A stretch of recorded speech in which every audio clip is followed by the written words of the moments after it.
ఓకేనా? ఈరోజు కర్నూలు నగరంలో భారత కమ్యూనిస్ట్ పార్టీ కార్యాలయం నుంచి సి క్యాంపు రాజువారి సెంటర్ మీదుగా పాత బస్ స్టాండ్ చేరుకొని పాత బస్ స్టాండ్ నుండి కలెక్టరేట్ కి బైక్ ర్యాలీ చేరుకోవడం జరిగింది.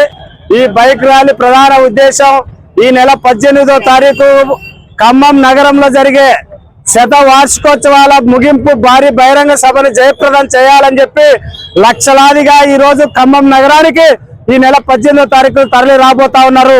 ఈ జనమంతా కూడా ఈ దేశాన్ని పాలిస్తున్నటువంటి మతోన్మాద బీజేపీ కళ్ళు తెరిపించడానికి కమ్యూనిస్టు పార్టీలు, కమ్యూనిస్టు నాయకులు, కమ్యూనిస్టులు ఎక్కడ ఉన్నారని చెప్పి అనుకునేటువంటి అందులకి గుడ్డి వాళ్ళకి కళ్ళు తెరిపించే విధంగా చెవులు వినపడేటట్టు ఈరోజు ఖమ్మం నగరంలో మారుమోగబోతా ఉంది.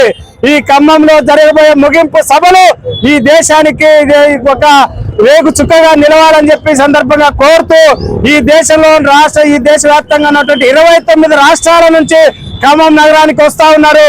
అట్లాగే ఆంధ్రప్రదేశ్ నుంచి కూడా దాదాపు 70-80 వేల మంది ఆంధ్రప్రదేశ్ నుంచి కూడా ఖమ్మంకి తరలి వెళుతా ఉన్నారు. కర్నూలు నగరం నుంచి కూడా దాదాపు 1000 మంది కార్యకర్తలు ఈ బహిరంగ సభకి తరలి వెళుతా ఉన్నారు.